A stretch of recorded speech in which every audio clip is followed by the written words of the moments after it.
Hey guys, Matt, channel number 943. Today I have a product review on this Burlington F-3 ABA diesel set from Lionel.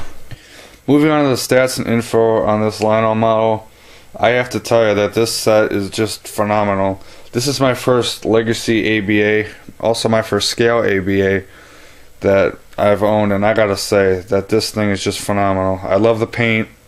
The silver on this train is awesome, and we'll go ahead and take a look at the details on it right now.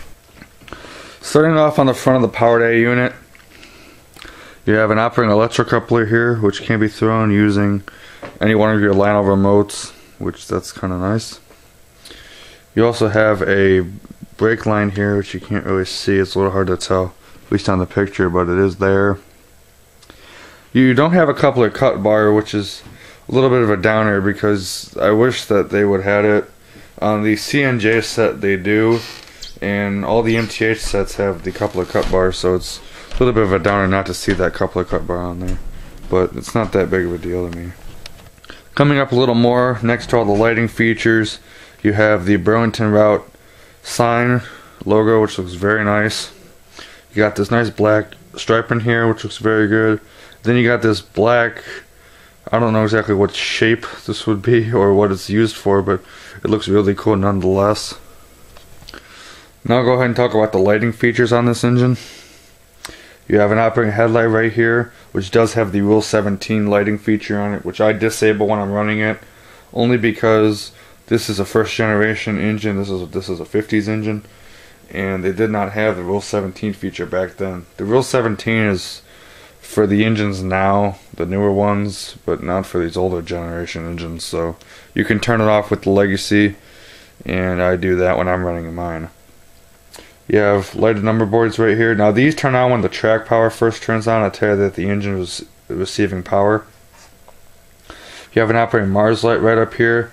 Now the Mars light will stay on until you turn it off. There is no like auto feature, so if you want to have the Mars light on only when the train is moving, you can shut it off by using the button on the legacy to turn it off, and then you can turn it back on once the train moves, but it won't automatically do it. You actually have to manually hit the button, which is a little bit of a downer, but not a big deal to me. Then you also have an operating class lamps here. Now the way Lionel did it on this specific set is that these class lamps here only turn on when the engine is going in reverse, so this way here. The top and side of the cab looks very nice. You have a windshield wiper here. There's one on each window here. You got clear plastic inserts inside the windows. On the side here, you have these nice triangle shaped windows here. Now these do not open or close. A little bit of a downer, but not that big of a deal. And right here you got these small little posts. These little posts in the box, they have little American flags you can put on the side of it. I don't put them on because I tried it. They don't look good, so that's me. You got the nice red stripe, which you can see starting a little bit. And then you have this door. Now all the doors on this train are sprung, so when you open it, you can close it and it'll snap back shut. It's not like an MTH set where it's like on kind of on a spring, but yet if you push it forward too much, it'll kind of stay there. It's not like that on this model, which is very nice. On the side of the engine here, you got these nice porthole windows with clear plastic inserts in them, which is very nice. You got this nice red stripe, which in my opinion really sets off the silver. It really looks cool, especially if you're running an all silver set of passenger cars behind it. Which, speaking of passenger cars, Lionel does make 8 18-inch aluminum passenger cars to go with this and the other two Cailfornia Zephyr engines. So if you wanted to, you can buy those cars and run it behind this. And those cars are all silver, so the red would kind of set it off a little bit, which is kind of cool. Now we get to the trucks. These trucks are just magnificent. You know, I like MTH's four-wheel trucks, but Lionel's are just fantastic. They got so much detail on this. You can see the step ladder here. This ladder here, you got the cylinder, brake valves. You got just a beautiful side frame. It just looks fantastic. So, but if you want some nice detailed trucks, there you go. You can't get much better than that. Coming back on the side here, you got the nicely applied Burlington name, which looks very good. You got some hand painted details right here next to the fuel tank. You got this nice graded area here. Now, they are see-through, but they're masked on the other side, so you won't be able to see any of the electronics of that part of the train, which is kind of nice. And on top of the A unit here, you got two horns, one in each direction. You got this nice, I guess this is like the dynamic brake area. I know it is. I know this area here is on an F7, but I think it's the dynamic brake area on an F3. Correct me if I'm wrong. Then you got 4 fans right here. All 4 of these fans do have blades on them, and they will spin if you blow on them. And then right here you got 2 exhaust ports. Now, both of those ports lead down to an operating smoke unit, and it does smoke. Both ports do smoke. Now, when you smoke it, you smoke one of the 2 ports. You don't smoke both. So you put fluid in either this stack or this stack. Now, when I smoke this thing, what I do is I use the pipette that comes with the engine, and I put the pipette down one of these 2 stacks. I usually do the back one. I stick the pipette down in there, and then as I'm squeezing it to get air into there, when this one starts bubbling, I blow down this one. I take the pipette out, blow down this one, and then it'll smoke really good. And of course, it would also help if you're using a chopped sine wave transformer, and also using a very good smoke fluid that is very thick. I pulled the engine down so you can get a better look at this panel here in the back, and the reason it's to why is this panel pops off. But on it you can see these nice steam generators here, and you can see these lift rings as well as the rivets. If you were to pop off the top, you can see the engine controls at least a little bit. Go ahead and pull this down. Get a better look at them. You got your volume control, you got your couple of switches here, your run program, your Odyssey, and your smoke switch. Now the smoke switch on this engine, if you flip it to no smoke, you cannot turn the smoke unit on and off through the remote. It's totally overridden. And then you also have your battery port right here.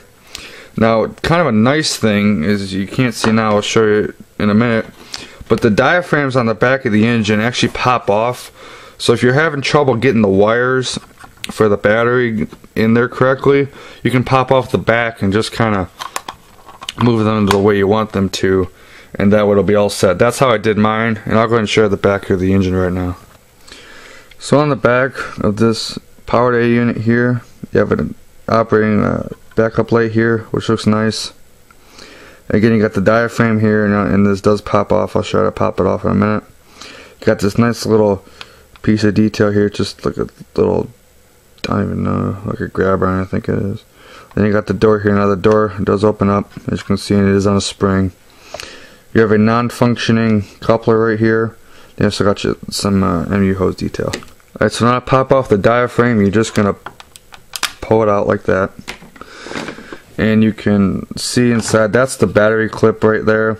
And then if you ever need to work out the wires, you just kind of stick a screwdriver in there and just kind of, like, you pop the top off.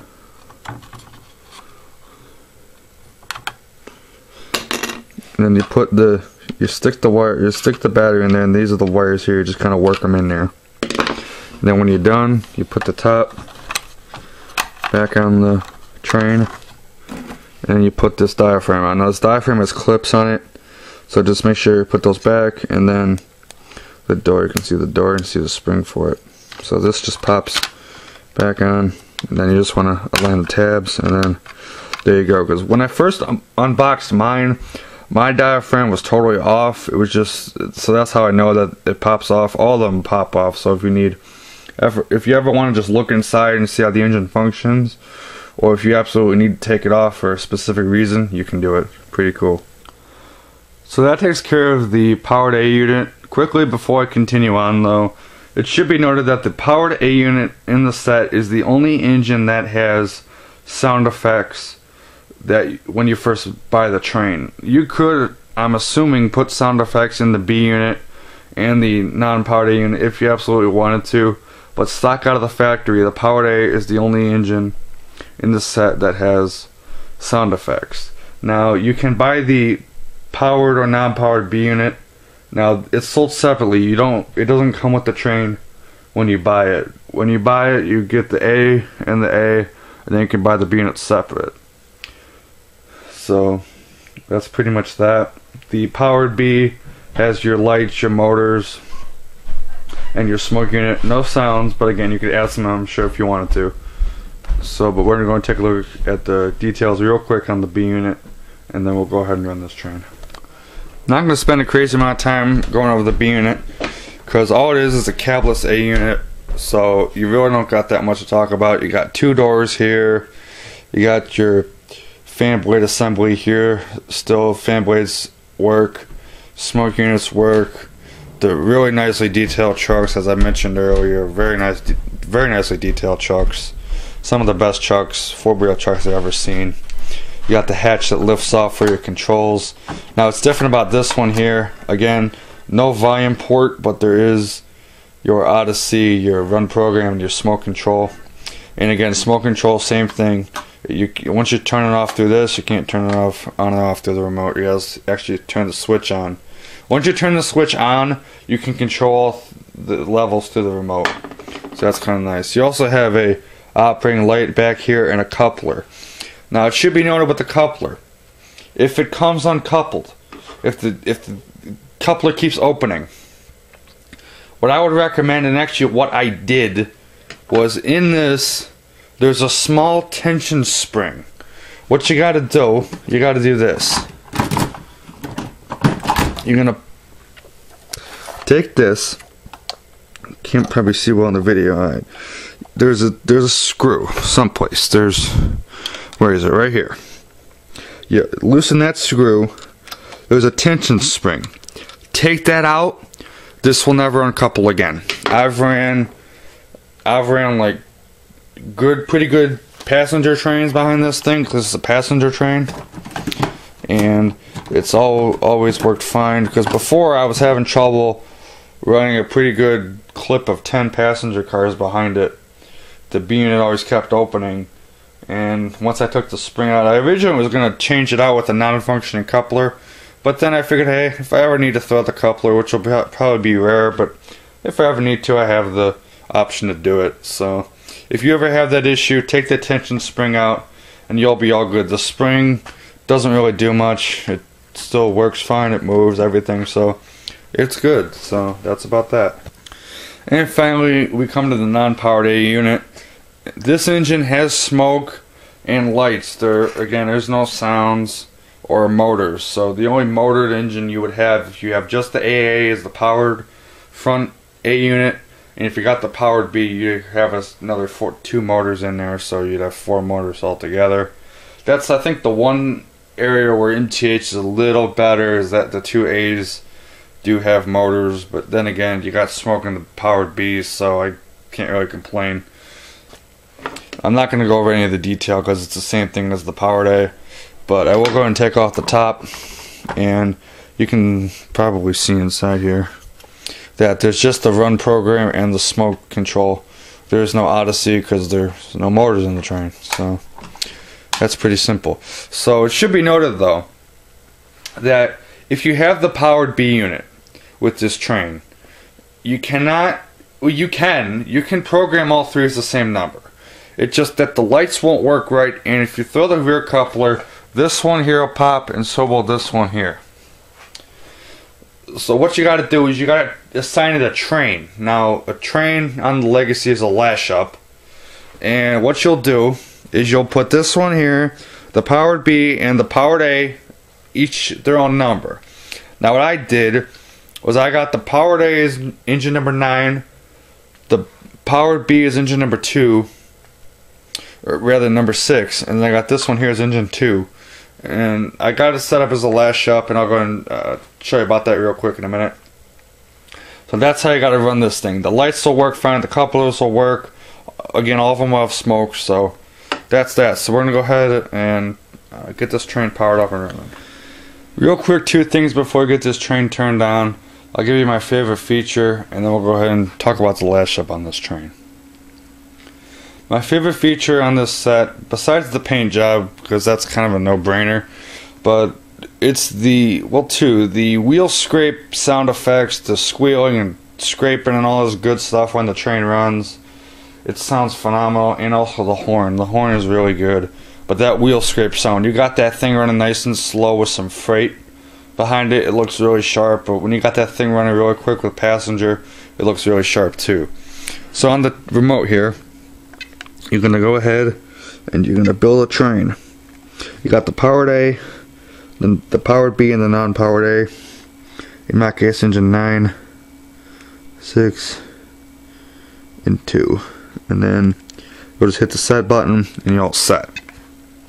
So that's how you program this thing. You load the module with this, but you don't load the module with the other two. Only the powered A gets the module. So we'll go ahead and turn this train on now. Dispatcher here. Do you copy? Over. Roger that. Please start her up and stand by for track orders. Copy that, dispatcher. We'll get up and running. Out.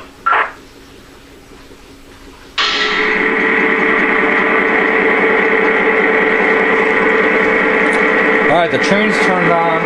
Now, my only gripe about the startup, and also Brad's trains, he's got the Southern Pacific F-7, and he doesn't really like to see this, that they go straight to idle. There's no like startup at the prime mover. That's a little upsetting, but it's not a crazy deal breaker. It's a little cumbersome, but what can you do? Alright, here's the horn.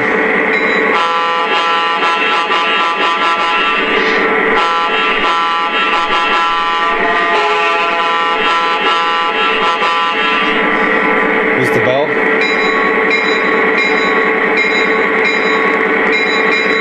That was a single hit bell. You can do it continuous if you like.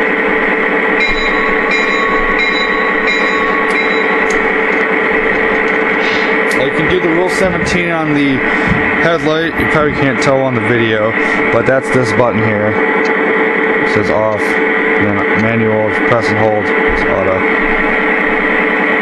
You can turn the Marza on and off too. This button's off. That one's on. Here.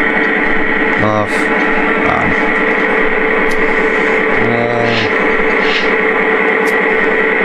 Let's do some crew talk. Dispatcher here. Please hold your position. Over. Roger that. Out. Still have rep. Can I get to the main line? Over. Negative. Hold your position. Over. Gotcha, dispatcher. Waiting for clear. Out. Dispatcher here. You are clear to pull. Over.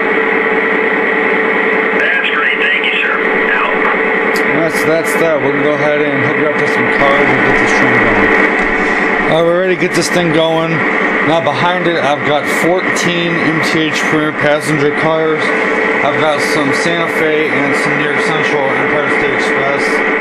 And this is a little bit of a pull test because this video here is actually the first time I'm running this set behind this engine. So we'll go ahead and see what this thing can do here. I'm going to put it in sequence control, then we'll run.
Well, anyway, that wraps it up for this review. If you're a fan of the Cailfornia Zephyr, you would really like this set.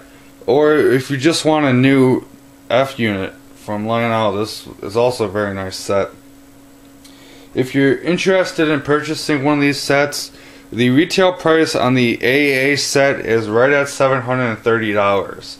That may seem very expensive, but you got to consider that this is a legacy set, and plus this set has been out for a very long time. Lionel has actually discontinued this particular Burlington set, so it may be a little bit harder to find it, but if you find it, you're gonna find it at a good price.